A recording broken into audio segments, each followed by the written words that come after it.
All right, so we get this question a lot. What should we do for our house to get the maximum return on investment? So, Kristen, if someone's looking to live in it and then sell, where would they start in terms of their biggest return on investment? For sure, it's definitely the kitchen, the heart of the home, and the bathrooms. Yeah, what's the challenge when someone goes to flip their kitchen and flip their bath? What makes that hard for them? Well, you're living in the home, right? So it takes away your ability to use your kitchen during that renovation. It can be a challenge.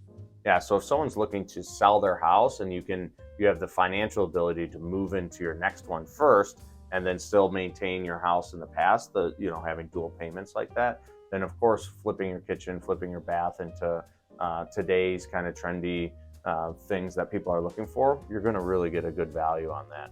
A lot of people, that's not the scenario they live in. So to lose their kitchen and to lose their bath as they're prepping to sell makes it really difficult. So if you're looking for things that are less wear and tear on your life, what are some things people could do to get their house ready to sell, or even just live in that maximize the return on investment? Sure, I think the quickest way to maximize your sales price when you are ready to sell right now is to focus on maybe the smaller projects, like getting it clean, getting it smelling good, taking care of paint, flooring, updating your lighting and your landscaping to give you that extra curb appeal outside.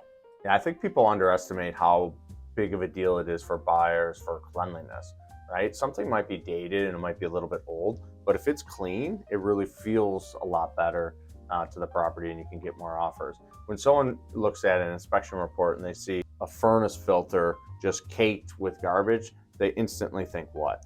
That you haven't maintained your home, right? And you haven't taken care of your furnace and have it serviced. So a lot of times just going through those routine maintenance type items, making sure that the deferred maintenance isn't showing up in the eyes of the buyers who are considering your property is going to go a long way. That's where the paint, that's where the floors, that's where the lighting comes in. And then landscaping, you only have one chance to make a first impression. So making that walk up feel as inviting as possible, as nice as possible. All those things maximize your return on investment. So if you want to sit down and talk more about it, just go ahead and reach out to us here at the Dealer Group. We'd love to chat with you more. Thank you.